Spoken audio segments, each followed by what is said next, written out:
What's up, guys? We are back with another reaction video. We back, man. Check it out. We got the top 10 scariest NFL players in history. Let's start there. Since the beginning of time. Shout out that boy J, man. We ain't gonna waste too much time. Salam alaikum, family. Ya Allah, may He protect all our fallen brothers and sisters in Gaza. May He grant them the highest level of Jannah, all of the fallen family members, and may He protect them through this genocide. I mean, we ain't gonna waste too much time. We finna get into the video right now. Here we go. Check it out. We got my boy Ray Louie on the front. Playing mind games before kickoff. Yo! Hello, man. What my boy T-Fit? Hello. From playing mind games before... Boy, he got the... I know he like this. Alright, come on, let me go ahead. To delivering career-ending hits, a special group of players have kept opponents up at night with their terrorizing behavior. These are the 10 scariest players in NFL history. No other player had a more iconic way of instilling fear in the eyes of his opponents than Ray Lewis. And he did it before the game even started. His pregame entrance was a declaration of war.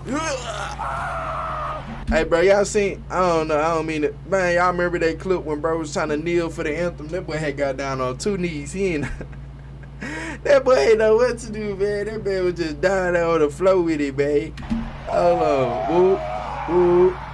Hey, hey. From a guy who said that every time he stepped on the field, he was Maximus from Gladiator. As Lewis would emerge from a smoky tunnel with fire blazing all around him before partaking in something that looked like a scene from his favorite movie. Man, that boy Ray Lewis used to kill boys. We on this hell today. When that whistle blow, we unleash hell. Because they knew what was coming. You 60 minutes of bone-crushing hits from number 52. Sports Science said the only reason he didn't break his opponent's bones on every hit is because the shoulder pads absorbed 50% of the force. Lewis was so powerful that he didn't even have to be locked in on a player to lay them out. Having shared a division with him for many years, former Bengals wide receiver Chad Ochocinco decided that he had finally had enough of Lewis's reign of terror. While Lewis had his eyes on the ball, Ochocinco tried to get payback for countless brutal hits with a blindside shot on the linebacker. Oh yeah, I remember this hit. Despite paying no attention to Ochocinco, Lewis leveled him to the ground like it was nothing. That boy got laid out, man. He came as a shooter and got shot down. Tried to blindside Ray. He ran me over. Consider it a lesson to never test one of the most vicious to ever do. That boy Ray Louie is a pilot, man. And unfortunately, the concussion set in. I tried to pretend like nothing happened. Along with making every hit count, it wasn't just quality over quantity for Lewis. To this day, he is still the NFL's all-time leader in career solo and combined tackles with 1,568 and 2,059. Having a "this is war" mentality is definitely something that the terrorizing... Oh yeah, look at that. Hold on, man. Look at that boy line up. He mean business. Having a "this is war" mentality is... If you see somebody like that in the hood, stay out of their way, bro. They ain't got nothing to lose, bro. This man got the chops on the side. He got no lineup whatsoever. He just got hair. You think that man ain't finna come lay you out? He got everything on the line, bro. That man got, hey, that boy mean business. You know what I'm saying? Do you see his lineup right there? That lineup mean I don't care about nothing to nobody. I'm finna lay you down. You know what I'm talking about? You finna get stretched out. Definitely something that the terrorizing Jack Tatum could relate to. But there was nothing even remotely close to civilized about it. Tatum developed a reputation for being absolutely ruthless with his hits, and sometimes even crossing the line. Because of this, he became known as the Assassin, and for good reason. The Assassin? Safety ever. And he was a safety? Aforementioned by me. Fiercest hitter in the game. Assassin. Yep, the Assassin. During a 1978 preseason game, on an incomplete pass over the middle, he paralyzed Patriots wide receiver Darryl Stingley from the chest down. Not only were people furious that Tatum paralyzed another player, they couldn't believe it happened during a meaningless preseason game. And to make matters worse, Tatum never apologized for the hit. I'd just like to, wish Darryl, a full and speedy recovery and send him my best wishes. And even went as far as saying this: I understand why Darryl is considered the victim, but I'll never understand why some people look at me as the villain. While this response may come as a bit of a shock, Tatum's idea of a good hit sheds some light on his approach to the game. My idea of a good hit is when the victim wakes up on the sideline, train whistles blowing in his head. I like to believe that my best hits border on felonious assault. Despite public Felonious blowback, assault. Tatum refused to change his hard-hitting ways. A year after it, he was face-to-face with one of the game's most Oh, yeah, that powerful boy running Eric backs Campbell. in Earl Campbell. Tatum Yes, met sir. him head-on at the goal line, and even though Campbell managed to stumble into the end zone, the collision left a lasting impact. The lick I took from Jack Tatum, that's the only time I ever felt somebody hit me, Campbell said. A shock went down to the heels of my feet, and it burned. When I was standing on my head in my end zone, nobody knew this, but I was thinking, something's wrong. A year later, one of Campbell's doctors watched the collision and believed it caused him spinal problems that plagued him long after his career was over. Tatum's hits I ain't will gonna lie, live once forever your in infamy, back messed but up, they're that's still it. not the most famous hits in NFL history. That distinction belongs to arguably the greatest defensive player ever, Lawrence Taylor. That With boy the football Lawrence world Taylor tuned was a into a dog. 1985 Do your Monday Night research on Football Lawrence game Taylor. between the Giants and Let's Redskins, start there. Taylor, on a single play, changed the sport forever. As Washington ran a flea flicker, Taylor saw right through the trickery and pounced on QB Joe Theismann like a jungle cat. Taylor and a handful of players immediately signaled to the sideline for help, as Theismann was in excruciating pain and unable to get up. Having broken both bones in his lower leg, Theismann never played another snap. Because of that play That boy and Taylor's took boys overall out of the- dominant Boom! position, teams at all God levels began damn. placing on emphasis on the left tackle position to protect the quarterback's blind side. Although the play ultimately defined his career, Taylor's accolades should be just as memorable. As the iconic John Madden put it, he changed the way defense is played, the way pass rushing is played, the way linebackers play, and the way offenses block linebackers. As a 10-time Pro Bowler, Taylor became just the second defender to win the league's MVP award. He was also named Defensive Player of the Year 3 times. Legendary coach monster. Bill Belichick served as Taylor's 10 defensive Pro Bowls? coordinator with the Giants and Yeah, said, dog. "What makes LT so great, what makes him so aggressive, is his total disregard for his body." Belichick even went as far as to declare him the best defensive player he's ever coached by a Ugh. good margin. And while Taylor had no intentions of ending Theismann's career, the same cannot be said for when Hall of Fame linebacker Dick Butkus was out there. According to His name is what? His name is what? What? Come on, bro. What was his parents doing, fellow bro? Hall of Famer Deacon Jones, He was an animal, and he was a well-conditioned animal, and every time he hit you, he tried to put you in the cemetery, not the hospital. this savage playing style and mindset came from Butkus's unique warm-up routine. When I went out on the field to warm up, I would manufacture things to make me mad, he said. If someone on the other team was laughing, I'd pretend he was laughing at me or the Bears. I'd find something to get mad about. It always worked for me. But opposing players were definitely never laughing at Butkus, because in reality, they were deathly afraid of him. Told me he was going to kick my, you know what, the first time I ever played against him, a rookie year. As former Packers running back MacArthur Lane once put it, if I had a choice, I'd sooner go one-on-one with a grizzly bear than with Butkus. I prayed that I could get up every time Butkus hit me. In addition to laying the boom on guys like Lane, Butkus led one of the NFL's all-time greatest defenses and tackles for 8 straight seasons.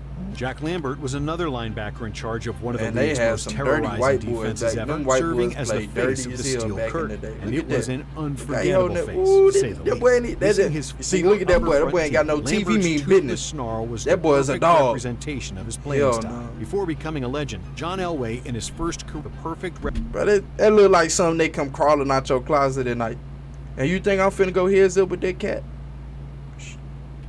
representation of his playing style. Before becoming a legend, John Elway in his first What career 50 game be had to saying, go go up get the against strap. Lambert's Steelers. It was a moment that Elway would never forget, and one he couldn't wait to end. He had no teeth and he was slobbering all over himself, Elway said. I'm thinking, you can have your money back, just get me out of here. I can't tell you how badly I wanted out of it. That was- Nicknamed Dracula in cleats, Lambert's motto was, we're the Pittsburgh Steelers. We're supposed to be the Intimidators. He did everything he could to live up to this, even if it meant almost getting thrown out of the Super Bowl. In Super Bowl X, Cowboys safety Cliff Harris taunted Steelers kicker Roy Girella by patting him on the head following a missed field goal. Lambert responded immediately by body slamming Harris to the ground. After the game, he explained the move by saying, "When I see injustice, I try to do something about it." Lambert never shied away from confrontation and always had his teammates' backs. His bold attitude and fearless play inspired teammates and propelled them to 4 Super Bowl victories in just 6 seasons.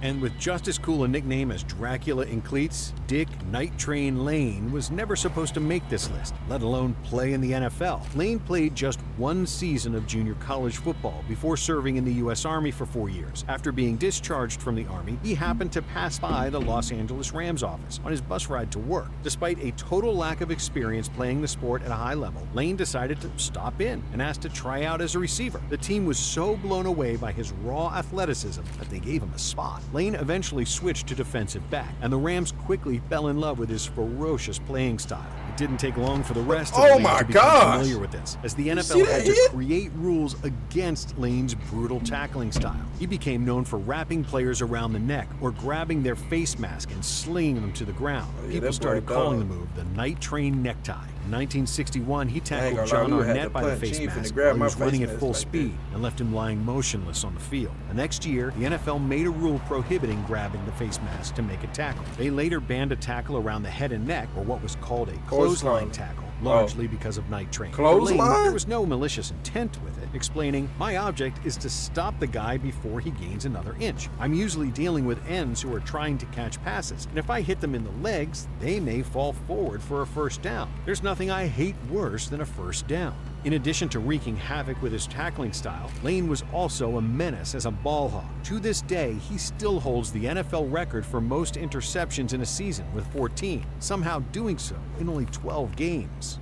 But Lane isn't the only player on this list who also finds himself all over the NFL record book. And while most people associate scary football players with defenders, this guy actually played on the other side of the ball. Throughout his career, Jim Brown made sure that the opposing team always saw him in the warm-ups. He said, knowing that they'd been told all about me all week, and how they'd have to watch out for me and how they'd have to plan to stop me and gang tackle me, I challenged them by saying, "This is the guy, man. Take a look. Here it is, right now. 232 pounds, 6 foot 2 inches. I can beat you with 40, and I got attitude. The attitude is, you're gonna hit me, and I'm gonna hit you." What could be mistaken for an arrogant mindset by Brown was a well-earned, confident swagger. He knew that he was nearly impossible to bring down, as he led the league in rushing in 8 out of his 9 seasons. Unfortunately for Brown's opponents, this unbelievable feat wasn't just the result of him just outrunning them. Saying that he viewed football as the closest civilized thing to war, Brown would often bulldoze his opponents. His famous line was, "Make sure when anyone tackles you, he remembers how much it hurts." And his opponents sure did remember it, as Brown set the all-time record for most career rushing yards with 12,312,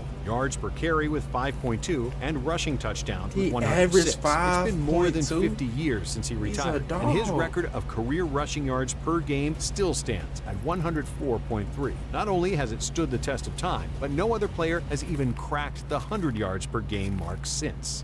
And while Brown was always a superstar on the gridiron, James Harrison's journey to making this list is a true underdog story. Undersized at only 6 feet tall, Harrison was released 3 different times as a rookie. But instead of giving up on his dream, he used those setbacks as inspiration and fuel to become one of the strongest and most durable players the game has ever seen. It also led Harrison to never taking his foot off the gas on the field. My objective in tackling someone was to put them out of that game. I didn't want to injure them, but I wanted them to hurt. Even if he was going up against a close friend. In the same 2010 game against the Browns, Harrison knocked out 2 different Cleveland wide receivers, in Josh Cribbs and Mohamed Massaquoi. Describing his approach, Harrison explained, "I tried to hurt people. I never tried to injure anyone. I tried to hurt people. I wanted them not to be able to finish the game. When I hit my homeboy Josh Cribbs, I felt like when I hit him, that hurt. I want to be able to say, I got you." Then, while talking years later about the hit on Massaquoi, he said, "I hit Massaquoi with about 50%, bro. Dead serious. I just wanted him to let go of the ball. If I would have known then what I found out after, I'd have gave him everything I had.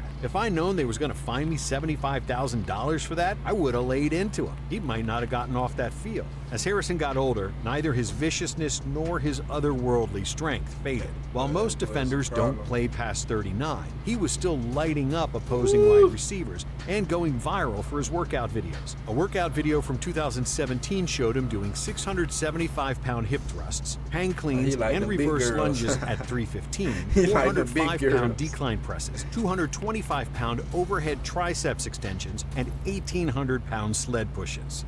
Another player who used superhuman strength to become a total nightmare for opposing teams was Reggie White. As former Eagles wide receiver Mike Quick put it, he could take a 320-pound man and just toss him like it was nothing. The funniest thing is to see a 320-pound man just being tossed, and I've never seen anything like that. And not only did White have this freakish strength, but he had speed and athleticism that allowed him to play defensive end while moving like a linebacker. Herm Edwards, who played with White on the Eagles, said, "I'd never seen anyone that big and that strong who could move that fast. He was so explosive. He drove blockers back like they were on roller skates." This extremely rare combination of speed and strength made him essentially unblockable, as he retired as the league's all-time sack leader with 198. According to former Eagles linebacker Gary Cobb, he never saw the kind of fear in the eyes of a lineman, the way they used to be afraid of blocking Reggie. And similar to White, the final player on this list also relied on a unique combo of speed and strength. But standing at 5'11" and weighing 244 pounds, Earl Campbell shouldn't have been able to do what he did. Being that thick and condensed, it was no surprise that he could and would often run defenders over, punishing them with his aggressive play. But the crazy thing about him was that he was just as fast as he was strong. People his size aren't supposed to have 4.6 40-yard dash times. Campbell ran angry out there, and with his massive 36-inch thighs, he never went down without a fight. The team's equipment manager joked that they made 4 sizes of thigh pads: small, medium, large, and Earl Campbell. No moment shows just how powerful Campbell was than a play from when he was only a rookie. He met Rams All-Pro linebacker Isaiah Robinson in the hole with a head-on collision that left the defender flat on his back. Campbell then shredded another tackler who held on for dear life and was left with nothing but a piece of his jersey as Campbell kept charging forward. He was a human wrecking ball out there, just demolishing opposing defenders. Legendary Steelers linebacker Joe Green claimed that Campbell could inflict more damage than any other running back he's ever faced. Former Cowboys safety Cliff Harris agreed, saying, "When you finished a game against Earl, you had to sit in a tub with Epsom salts." And despite constantly using his body to deliver beatings to opposing players, Campbell, throughout his career, only missed 6 games due to an injury, a testament to his next-level toughness. Alright guys, that's it for that video. Appreciate y'all tapping in. Assalamu alaikum.